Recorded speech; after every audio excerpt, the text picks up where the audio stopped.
Hello, everyone, and welcome to MINDTRIP, where we explore the connections between mindsets and mental health. Yes, guys, and it's a brand new month, January 2021. So Nikki and I are bringing you a brand new series. We kind of, at the end of last year, just kind of sat together and tried to figure out, like, what topic can we bring you guys this month? So many other people are doing New Year's resolutions, how to stick to it, blah, blah, blah, blah. But we know that statistics show, actually, being Nikki, statistics show that we might set our New Year's resolutions, but I think, what was it, like 50% or 89%? 88%, I think. 88% of us fall off of those New Year's resolutions within the first 3 weeks. Within the first 3 weeks, but definitely by February 1st. So this month, we are bringing you a brand new series titled Forgive Me, Forgive Me Not. Yeah, and the reason we chose this topic is, in light of those New Year's resolutions and why so many of us fall off is because we focus our goals on external goals. Right? We want to be more financially savvy. We want to lose weight, blah, blah, blah. And although having some extra money in our pockets, maybe a little bit less weight on us would invariably make us happier to a degree, oftentimes the reasons we can't stick to that is because we don't turn inward first. And until you do the inner work to get your mindset right, you're not going to be able to handle that external stuff. Absolutely, guys. So before we jump into the goods on forgiveness and anger, let me read to you guys our Bible verse of the week. It is Ephesians 4, verses 31 through 32. Let all bitterness and wrath and anger and clamor and evil speaking be put away from you with all malice, and be kind to one another, tenderhearted, forgiving one another, even as God, for Christ's sake, has forgiven you. When I read that Bible verse, I just think about the people in this world and how much anger is out there, how much bitterness is out there, how evil we can treat each other, especially with the climate that's happening now. Somebody may have opinion A, somebody may have opinion B, and instead of like working together to kind of see all sides, hate comes out. Yeah, I think we chose, so in doing the inner work, I think we chose anger first. Probably it was spurred because of the current climate and everything that's happening. Even when I make a trip to the gas station, or with COVID, I don't really leave the house too much. So that's about the only place I make it to. You never leave the house. Once a month I get gas just because. Just hearing people arguing and I love differing opinions, but I don't like the hate that comes behind it. And I know I have quite a temper on me, and I try not to show it too often. But I am genuinely unhappy when I'm angry. Right? Like, think about the last time you've truly been mad. You are not in. Like, none of those emotions are good. And yet so many of us hang on to anger for decades, and it's just sad. So we're going to talk to you a lot about overall this month about letting go and doing that inner work and forgiving. But today our focus will be on anger. Absolutely. And guys, anger has so many different impacts on you outside of your other feelings. It has mental health impacts.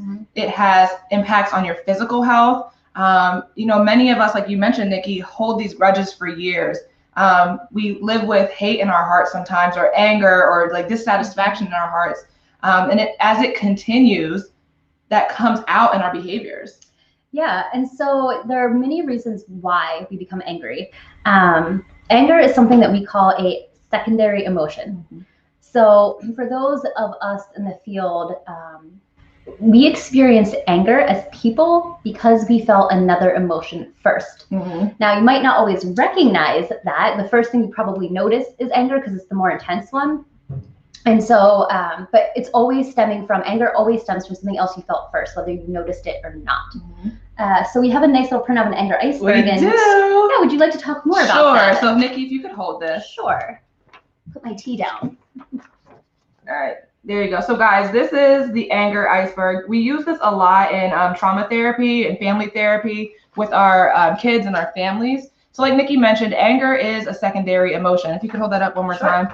A lot of times we may feel some of these things down here: sadness, disappointed, lonely, embarrassed, threatened, guilt, scared, shame, anxiety.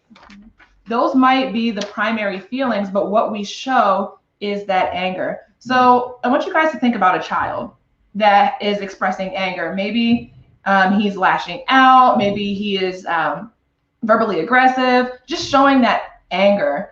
We like to take the standpoint of what has happened to that child versus what's wrong with that child. If they're showing anger, most times it's something deeper. Maybe they felt embarrassed by getting a bad grade on the test, or maybe they felt helpless in a situation. And because, you know, it's difficult to show any other emotions or ask for help sometimes, that anger comes out. Yeah, and I know for myself even, so I'm going to look at this anger iceberg to make sure I don't miss anything. So I'm thinking the last time I was angry, which was a few weeks ago, looking back at the details of the situation, I think I felt hurt. I felt a little bit of grief, and I felt threatened and insecure.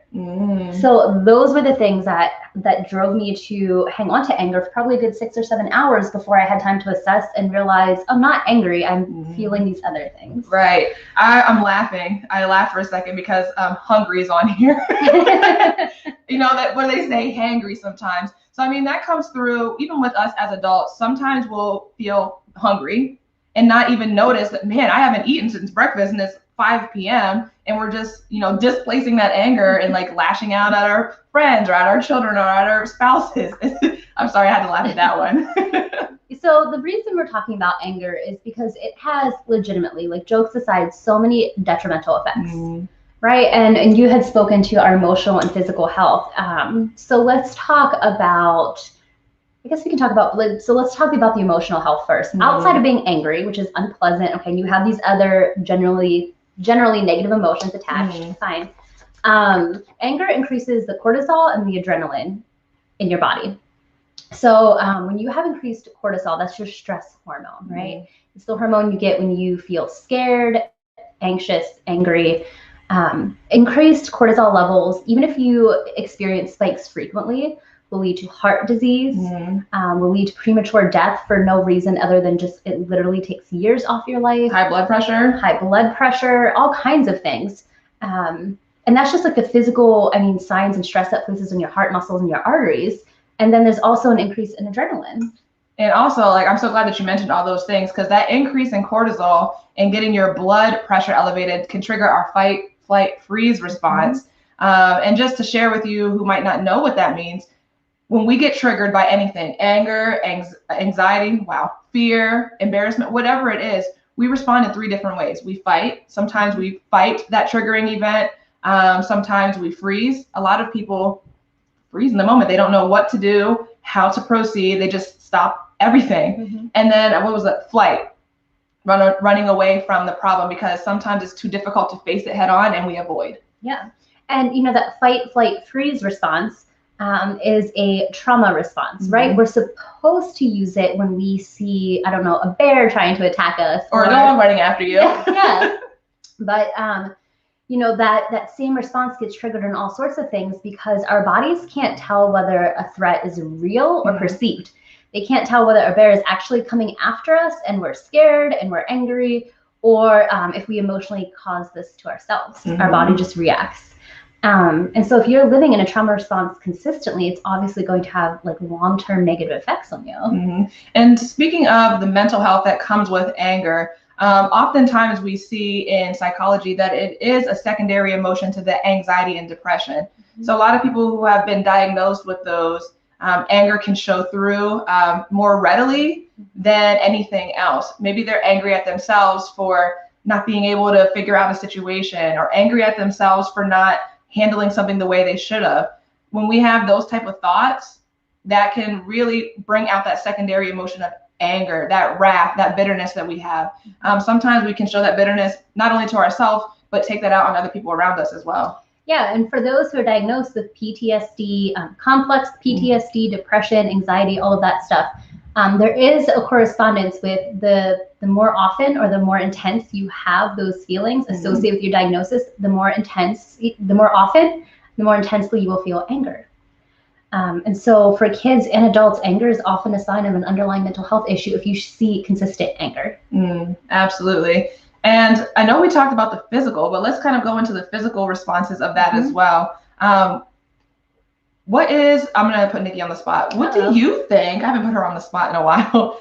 What do you think are some physical signs of anger? Like prolonged anger, chronic anger? Yes. For kids or adults or whatever, I think. Let's do both, because I think, what's happening in this world today, I think the kids are watching how adults respond to things and picking up on that anger as well. So through learned behaviors, they may pick up on some of the things adults do, but just some inherent physical signs that kids are angry as well. Yeah. So, other than the obvious signs, like some of the effects of anger, other than what we mentioned, would be forgetfulness, which is something we don't think about. The inability to concentrate, more for kids, but it shows up as adults as well.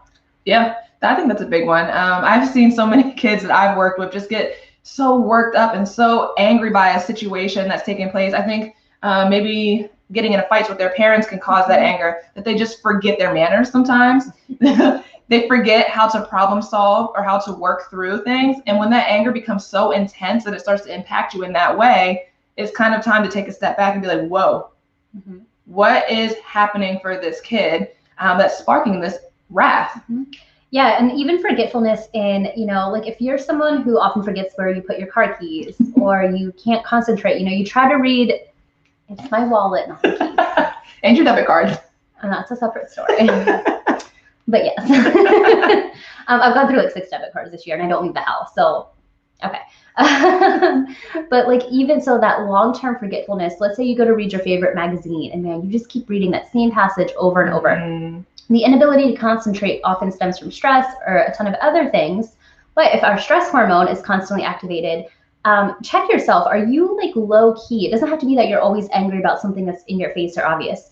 Do you have feelings of bitterness and resentment for things that happened in your childhood, for your divorce 10 years ago, for the fact that you are shuffling your kids back and forth between your ex's house and your house? Do you have anger and bitterness that you don't have more money, about the situation with COVID? Like that long-term chronic anger will weigh on you. And a lot of you may say, well, all of us are angry about that. No, like there are very few things in life I get angry about. And I can tell you all those things I just listed, I'm not angry about anything. And so that long-term anger will absolutely affect your daily functioning, whether you act angry or not. And, bringing in forgiveness when it comes to anger, a lot of people just aren't willing to forgive. Maybe they don't know how, but sometimes it's just easier to hold on to that anger. It's easier to just say, you know what? They were wrong and I was right. I'm not even going to look inwards and, give myself a chance to forgive and forget. I think avoidance plays a big, if not the whole picture of anger when it's prolonged or when you've been upset at somebody for a long time.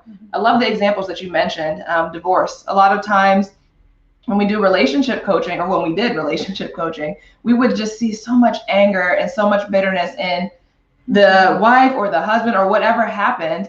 And they just hold on to that throughout their entire lives. It impacts the way that they look at themselves, how they interact with other people, the negative thoughts that go through their heads. And of course, guys, I gotta throw out my favorite statistic on negative thoughts.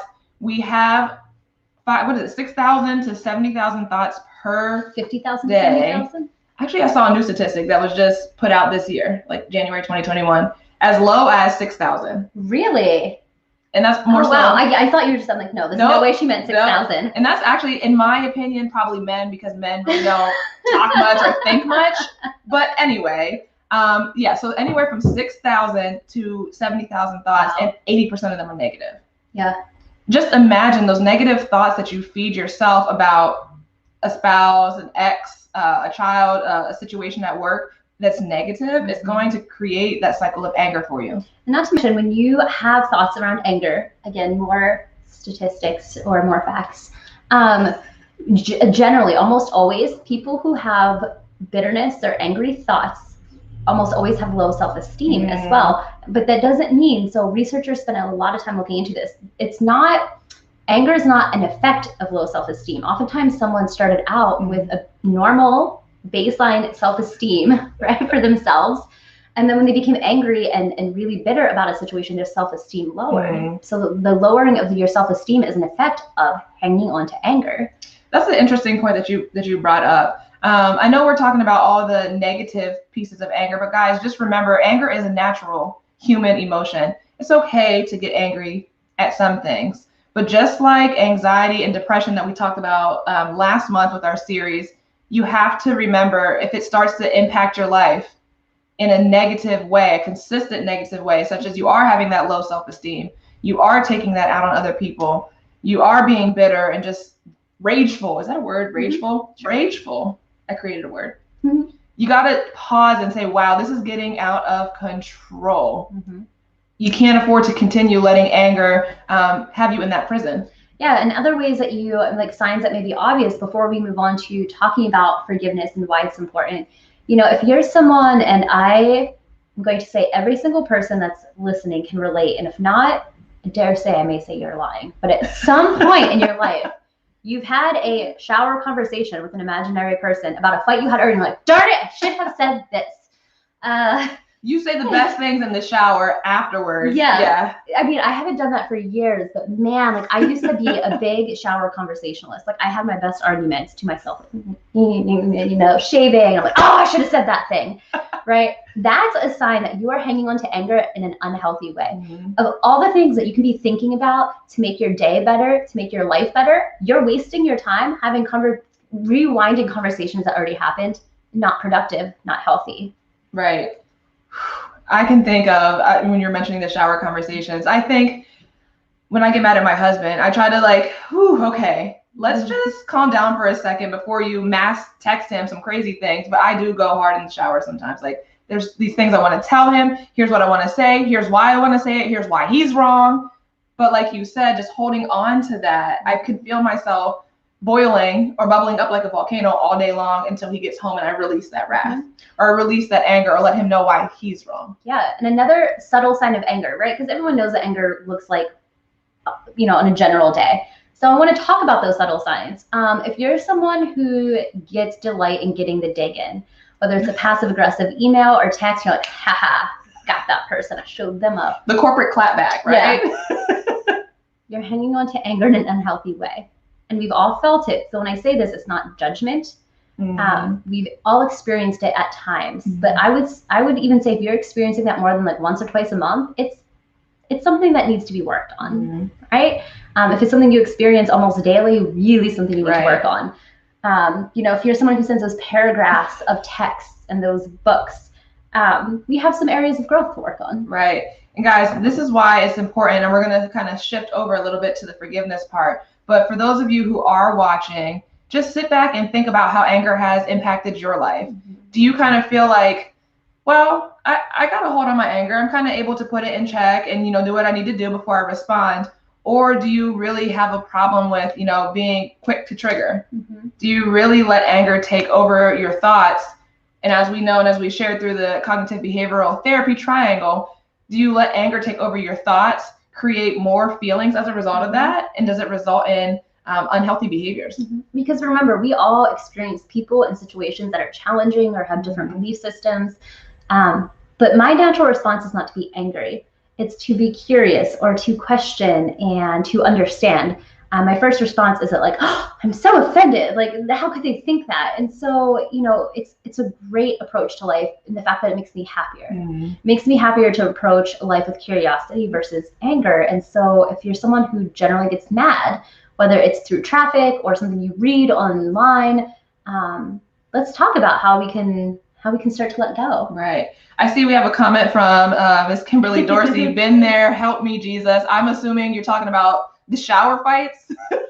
We've all done it. I think we've all done it. And sometimes, you know, like you said, it can create that cycle of anger and increase that. But sometimes as we move into the topic of forgiveness, being able to have those conversations with yourself in the shower can help you work through some things. Yeah, and it's knowing that difference and finding that balance. So as we move into forgiveness, so we talked to you about all the negative effects that anger can have, right?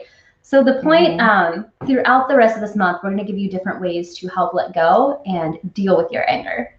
And the first thing we're talking about is forgiveness. And so when we say forgiveness, we do not mean forgetting. Mm-hmm. By saying forgiveness, we're not saying this is okay or what someone did to me is okay.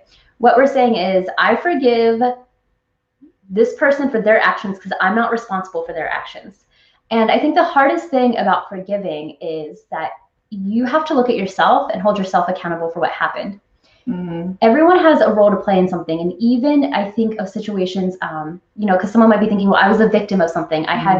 You had no accountability in what happened to you, but we are all accountable for how we perseverate, how we choose to grieve, and whether we choose to hang on to something or find ways to healthily get over it. That's what we're accountable for. And so forgiving is really letting go of things that you can't control, understanding what is in your control, and then working towards making that healthier.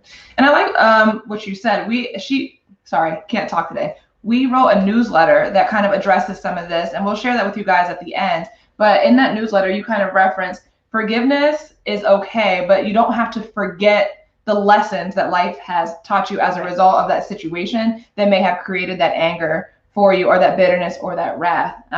Turning inwards and seeing, okay, what is my part in that situation that created anger? How maybe did I contribute to that? What can I take responsibility for? And a lot of times in the people that we work with, forgiveness can be seen as a sign of weakness, or a sign of conceding, or a sign of just, being less than.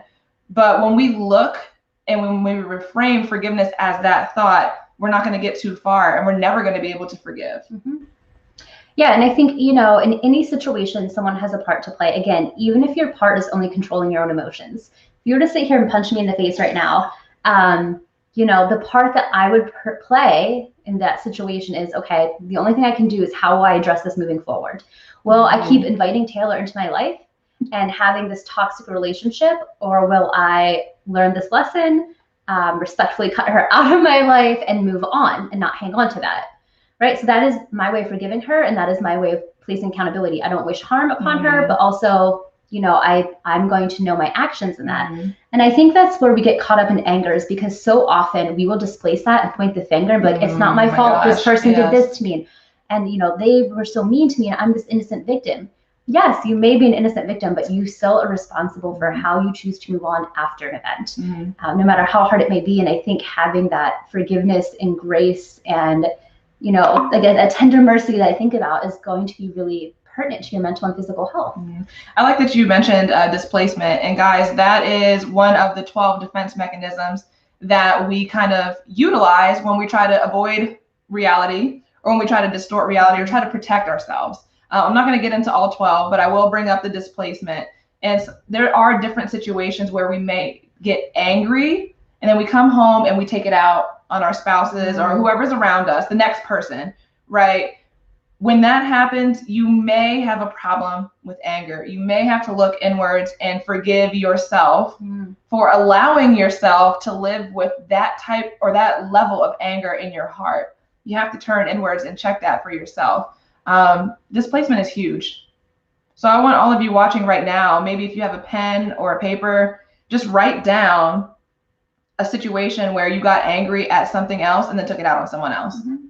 How did that impact that relationship? Were you able to forgive? Did you take that as a sign of weakness, or did you feel better after you forgave yourself for that?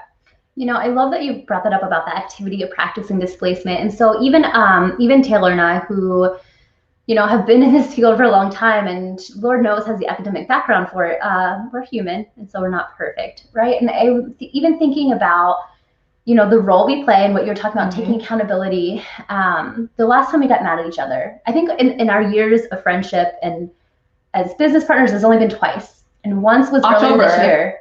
October of this year. Yeah. I remember that one. And the reason why I remember that is because we barely get angry at each other, or we barely let it boil up and take over. But yeah, go ahead. So my first thought was actually you got mad at me that time. I did. Yeah.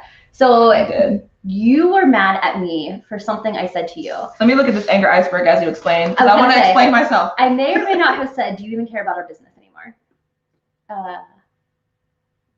So that was the role I played in that. So looking at this anger iceberg here, when she said that to me, I don't think anger was my primary emotion. I'm probably going to go with hurt. Is that on here? Pain. Yeah, pain and hurt. and maybe a little bit embarrassed, because that was the time when I was kind of going through crazy levels of anxiety and health anxiety and all that. So I was forgetful. But remember, that was one of the signs of anxiety and anger. But when she said that to me, I was like, girl, let me tell you why. If you feel that way, then we can just dissolve the business right now. I don't want to do this anymore. But I just took off with that anger, and that wasn't cool because it like hurt her. Sorry, I'm laughing because so she had said that to me the year before. Do you even care about the business? So that's why I said it back. And okay, those are the only 2 fights I've ever gotten. Both the exact same tagline of "Do you even care about our business anymore?" Because I was being forgetful back then. Because for her, it worked. It kind of like inspired you to be like, oh, okay, I'm gonna do this. Yeah. But for me, I was like, hold on, girlfriend, no. So it didn't. Yeah. And then it was like 20 minutes later, and I got paragraphs of text. 1, you forgot this last week. 2, and I was like, dang, like I was kind of joking, but not relaxed.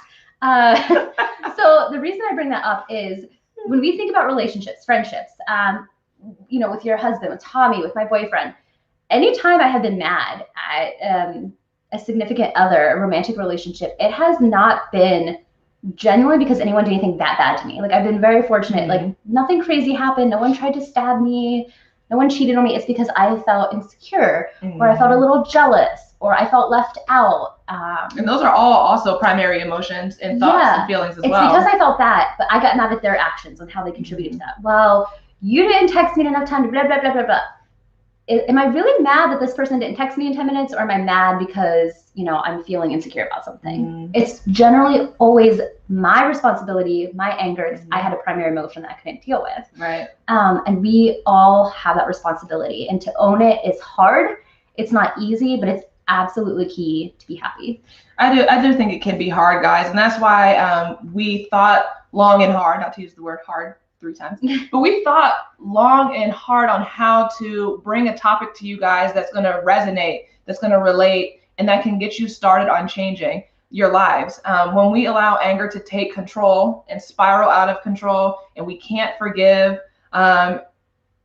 it locks your mind in a prison, and it doesn't let you be the best version of yourself. I like to liken anger to weights on your ankles. It just keeps sinking you down and sinking you down and sinking you down. And sometimes that anger rolls into other situations for you as well. 1,000%. And that's why we wanted to bring the second half of this show is the forgiveness. It's hard. It really is hard to be accountable. Yes. It's really hard to look inwards and see where you went wrong, because so many times we have these walls up where we can't even allow ourselves to look inwards. It's always somebody else's fault. It's always somebody else's problem, somebody else. If you guys want real change in your life and you want to be able to achieve these goals that maybe you set for yourself as the New Year's resolution, first you got to turn inwards and let go of those things that have been weighing you down. Yeah, and so, Taylor had mentioned to do the activity of finding out like how you're displacing anger and looking for those primary emotions. Okay, last time I was angry, these are all the things I felt. And something else you can do of putting that into practice then, I would say probably with your loved ones, because those are the people who make us mad the most usually. Even if that conversation looks like I'm angry at you, because you did eventually get to that, even with me. Because when she sent me the paragraphs, I ignored her. Like I was like, I'm not engaging. No matter what I say, it's going to be wrong. I'll just wait. It was the longest. I think you're wrong. I'm right, Nikki. I think it was like 4 hours. Now, my anxiety levels were high. Like I was binge eating. I was doing all these unhealthy, I was pacing, but I waited. And then like 4 hours later, Taylor goes, I felt angry at what you said because I felt hurt and I'm a little ashamed and blah, blah. I'm like, okay, now we're ready to talk. And we did. We were fine. And I think we hung out later that night. Like it was fine. But so if it's a friend or a significant other, even having that conversation of I'm angry with you because, and then force yourself to name 3 of those primary emotions that you feel. I feel hurt, embarrassed, and frustrated. And really hold that accountability and have that conversation, because it will change your dynamic of your relationship. And that's kind of to label that skill for you guys. That's an I statement. How much better was our conversation between the differences between how I just bombarded you, blah, blah, blah, blah, blah, blah, blah, you this, and just pointing the finger at you, right? The displacement, the blame, because I couldn't look at myself and think, oh, wow, maybe I did do some of these things that's making her ask me that question. 2, when I finally calmed down, hey, Nikki, I apologize for what I did to you. I was feeling angry, whatever else you labeled, upset, embarrassed, because I have been forgetting things. I have allowed my anxiety to, overshadow what we needed to do for the business. That when you do those I statements and accept responsibility for your own feelings can transform the entire conversation. It can be a productive conversation, and you maintain that healthy status in your relationship. And remember, even let's say you hadn't been forgetful. Let's say you had done nothing, quote unquote, wrong. Even if you would have said, I feel angry because I'm hurt that you think that about me, which is kind of what came up at some point during that conversation. You can say that, like if someone's accusing you of something and you truly played no part, your part is still, I was angry because it hurts me that you think of me in this way, right? Like you still have accountability, even no matter how innocent you are, you have accountability. I know even with my boyfriend, whom I have been mad at maybe twice in like a year, like it's not often. Like he knows, like I'm like, Sean, I feel angry because, and he's like, oh, like he puts his phone down, like he knows I'm gonna be listening. I feel embarrassed, I feel lonely, I feel left out. And he's just like, okay, here we go. Like, but it's never like, because you did this. Like when these things happen, it makes me feel this way. Right. And it's a conversation instead of a fight. And let me tell you, it makes all the difference in finding peace in your home. I absolutely agree with that. So first step to overcoming anger and allowing yourself to forgive is those I statements. Nikki, what else do we have? This sounds so simple. So the things Taylor and I have been talking about have been really digging deep. Where am I displacing it? What are my primary emotions? How to communicate that? The very first thing to do if you feel those feelings of anger is to just take a break and pause. Do you want to talk more about that? Sure. So this skill, guys, is not something that you can say, I'm going to do this today and perfect it. It's going to take some time, especially if you respond to anger if you act out intensely with your anger. So pause and break. Some situation happens. It causes you that secondary emotion of anger. So maybe you got, let me come up with something on the spot, put myself on the spot here. Let's see. Disappointed. Disappointed. So maybe something happened at work. Your boss called you out on it. You feel disappointed because, yes, maybe you should have caught that. But there's so many things that your stupid boss has not done, has not caught, has not explained, the list can go on. Instead of responding with an angry email or, saying some hurtful things, pause and break. Take a step back. Allow yourself to go through and talk with yourself, that egg shower talk, right? What are some of the thoughts that are coming into your head right now? And to pause. So this is not like just a timeout and walk away, right? Or this is going to require some digging. So the pause is, I don't care what moment you're in, as long as you're able to physically remove yourself, that's best. I need to use the restroom.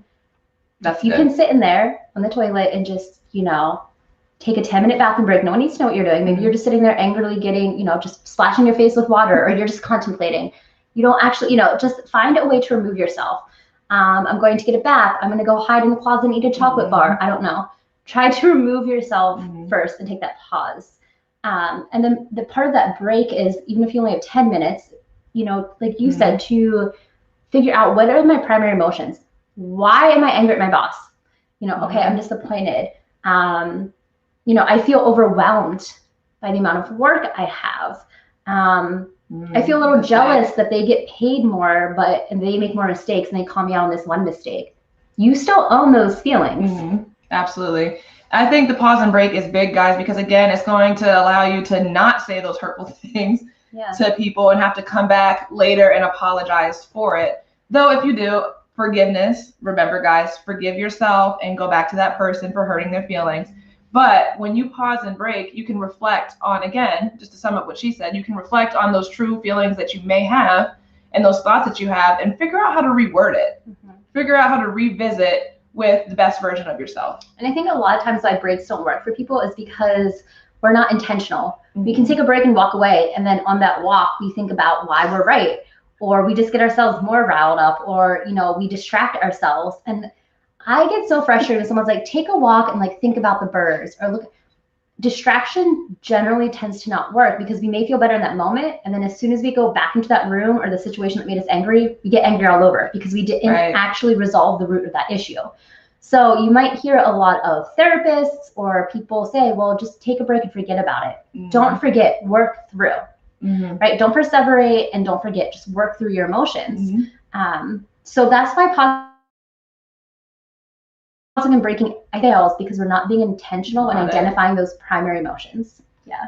I know I mentioned this earlier, guys, but again, maybe if you do struggle with anger, keep a little notebook on you in your purse, or like a sheet of paper in your pockets if you're a man, or if you're a man with a purse, whatever. Just keep a book in there, and when you feel yourself getting angry, pause, maybe step outside quick. Like she said, go to the bathroom if you can get away. Write down those thoughts that you're having that probably would not be acceptable to say to somebody else. Think through it, return to the situation when you're ready. I find that is the most, one of the most helpful skills to not let your anger snowball into wrath and bitterness. And you know, the long-term goal of this is once you get really used to doing this, you rarely become angry. Taylor always makes fun of me that my catchphrase in life is it's fine. It's fine. I do it. Yeah, it's fine. Because generally everything is like, I'm like, it's fine. I gotta share. Yes, sure. Sorry guys, I love sharing these little stories. We were on a coaching call with a client, and I happened to look out the window, like double look, and her dog is in her backyard digging a hole, probably halfway to China. And I'm like tapping on her leg and like writing down on a piece of paper, your dog's going to China. And she writes back, it's fine. I'm like, well, and we were upset about the hole because she was covered in mud. She's a German Shepherd puppy. I mean, head to toe. Covered. It was like rain mud. It wasn't just a hole in the yard. It was, disgusting. And for me, like if my dog, because I also have a German Shepherd puppy who likes to get into the mud, would cause anger. And she's just over here saying, oh girl, no, it's fine. Sipping my tea, let's keep going. And I'm like, wow. I was like, do you want me to go outside and grab her quick? I can excuse myself to the bathroom. It's fine. Fine, whatever. But when you take a stance of it's fine, it's going to allow you to kind of see the bigger picture of the problem that's happening and just calm down. Yeah, I don't get angry in traffic. Someone pulls out in front of me. Like, I can't tell you, generally the only time I get angry is like with you or Sean, which is rare, but it's because I have insecurities or my feelings get hurt. And that's when I'm mad. Nothing else in life makes me mad. And, that's something I'm aware, and so I'm working through it. And I'm much better than what I was. I still have some room to grow. But, that's the beauty of all of this. We're telling you this because when you can get to that point in life where you're like, okay, it's fine. Not that the situation's fine, but like, you know how to deal with it, where you go straight into problem solving mode or communication mode instead of anger, and you can just bypass the anger. Oh my gosh, life is so much better. And I kind of want to, relay, you said it's fine, to this other saying that I've said to you multiple times, is this too shall pass. I'm not sure what Bible verse that is, but I know it's in the Bible that this too shall pass. Try to remind yourself that even though that situation that's creating those intense feelings of anger for you and some of those primary emotions, it's only temporary. You can work through it and things will be fine. So we're going to end with a Bible verse and a prayer. Just, we hope this really resonated with you guys. But we wanted to close with a verse, James chapter 1, verse 19. Wherefore, my beloved brethren, let every man be swift to hear, slow to speak, and slow to wrath. Yes, guys. We want to give you a quick call to action to sum this up. Again, if you feel like you have been living with wrath and bitterness and anger, remember that God calls you to be tenderhearted, forgiving one another, and to be slow to speak. Try to work on that for this week. Between today's show and next week's show, try to work on that. If you guys want to, please send us an email about your journey and how you were able to overcome that, or some thoughts that you have. If you could drop below, our email will be mail@visiondrivencoaching.com. Just share that with us if you need somebody to share that with. Absolutely. And so with that, as usual, you can check us out on Facebook at Bryant Katsaounis Life Coaching. And on Instagram, at BKLLC19. Sorry, guys, I kind of stuttered there. But if you love our content, please follow us on the Facebook platform, on our Instagram platform. We are back to our normal selves of writing newsletters. Our newsletter this week focuses on anger, forgiveness, and letting go. Yes. So please go on our website as well, visiondrivencoaching.com. Sign up for our newsletter for continued content and continued tips and tricks on how to deal with anger. Yes, and with that, we're going to leave you with a closing prayer. Dear God, thank you so much for being with us in all of our feelings, whether we are overcome with joy or in our feelings of anger. We know that you're always with us, and please be willing to continue to help us grow in our journey to be more kind and tender to everyone. Amen. Guys, thank you for tuning in this week. Remember, check us out next week, 2 p.m. MINDTRIP, where we explore the connections between mindsets and mental health. Have a great week, guys. Bye.